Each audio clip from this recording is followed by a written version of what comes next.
அஸ்ஸலாமு அலைக்கும் வரஹ்மத்துல்லாஹி வபரகாத்துஹு. அல்ஹம்துலில்லாஹி ரப்பில் ஆலமீன். வஸ்ஸலாத்து வஸ்ஸலாம் அலா அஸ்ரஃபில் அம்பியாயி முர்சலீன் நபியனா முஹம்மத் வ ஆலிஹி வசாபிஹி அஜ்மயீன். அம்மாபாத். கண்ணியத்துக்குரிய எல்லாம் வல்ல அல்லாஹு ஜல்லசானு தாலாவின் நல்லடியார்களே, அன்றுக்கினிய சகோதர சகோதரிகளே, உங்கள் அனைவரின் மீதும் ஏக இறைவனுடைய சாந்தியும் சமாதானமும் என்றென்றும் நிலவ பிரார்த்திப்பதோடு நான் சங்கை அப்துல் அஜீஸ் தபுக்லேருந்து பேசுகிறேன். அல்லாஹ்வுடைய அளப்பெரும் கிருபையால் அனைவரும் நலமாக இருப்பீர்கள் என்று நம்புகிறேன். அல்ஹம்துலில்லாஹ், எல்லா புகழும் அல்லாஹ்வுக்கு. இந்த சிறிய காணொலியில் ஏகத்துவம், தௌஹீத் என்றால் என்ன என்ற ஒரு அடிப்படையை நம்ம ஒரு சின்ன விளக்கம் கொடுக்க இருக்கிறோம். அதில் அல்லாஹு ரப்புல் ஆலமீன், அதாவது ஏகனாகிய அல்லாஹுவை பற்றி இஸ்லாம் கூறும் சித்தாந்தம் தான் தௌஹீதுங்கிறது, ஏகத்துவங்கிறது. அந்த சித்தாந்தத்தின் சில குறிப்புகளை இப்போது நம்ம பார்க்க இருக்கிறோம்.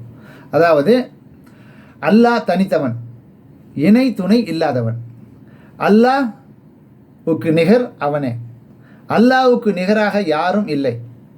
அல்லாஹ் அவனே முதலானவன், அவனே முடிவானவன். அல்லாஹ் அவனே அகிலங்களை படைத்து பரிபாலிக்கின்றவன்.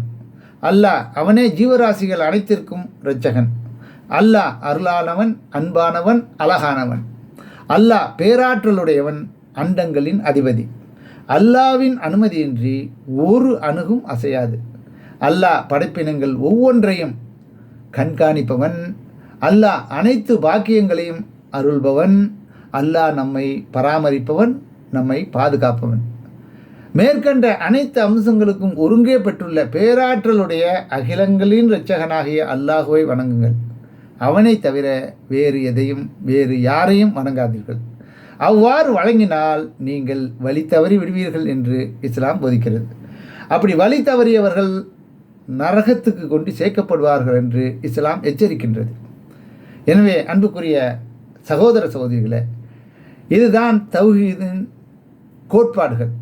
என்ன? அதாவது இஸ்லாத்தின் முதல் முக்கிய கலிமாவாகிய லா இலாஹ இல்லல்லாஹ் முஹம்மது ரசூலுல்லாஹ், வணக்கத்துக்குரியவன் அல்லாஹுவை தவிர வேறு யாரும் இல்லை, அவனுடைய திருத்தூதர் தான் முகமது நபிகள் நாயகம் ஸல்லல்லாஹு அலைஹி வஸல்லம் அவர்கள் ஆவார்கள் என்று உறுதி கொண்டு, அதன் அடிப்படையில் அந்த அல்லாஹுவும் இதான் அக்ரிமெண்ட்டு.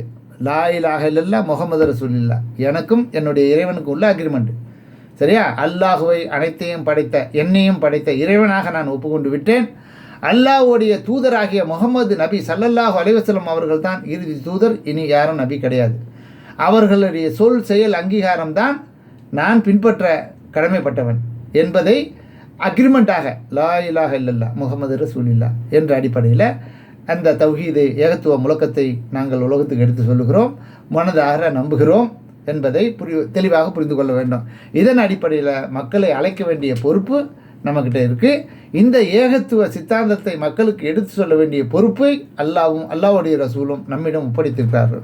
எனவே அன்புக்கினிய சகோதர சகோதரிகளே, இந்த செய்தியை நாமல் புரிந்து கொண்டு நம்மளுடைய குடும்பத்தார்களுக்கும் எடுத்து சொல்லி, நம்மை சுற்றி வாழக்கூடிய மக்களுக்கும் என்ற வரை இதை எடுத்து சொல்லி, நீங்கள் அங்கம் வகிக்கின்ற மற்ற சமூக வலைத்தளங்களில் இதை பகிர்ந்து உங்களுடைய தாவா பணியை முழுமைப்படுத்துங்கள் என்ற கோரிக்கையோடு இந்த காணொலியை உங்கள் முன்னால் வைக்கிறேன். இதற்கு மேலதிகமான விளக்கமாக நம்ம அடிக்கடி படித்தது தான் ஒன்றே குலம் ஒருவனே தேவன், யாதும் ஊரே யாவரும் கேளீர்.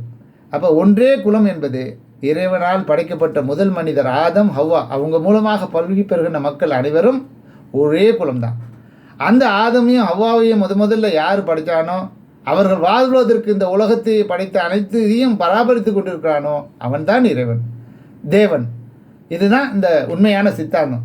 அதுதான் லா இலாஹ இல்லல்லாஹ் முஹம்மது ரசூலுல்லாஹ், அதுதான் தௌஹீத், அதுதான் இஸ்லாம் என்பதை விளங்கி நாம் நடைமுறைப்படுத்த வேண்டும் என்பதை உங்களிடம் அன்போடு கேட்டுக்கொண்டு இந்த காணொலியை நிறைவு செய்கிறேன். வாஹர் தவான் அல்ஹம்துலில்லாஹி ரப்பில் ஆலமீன்.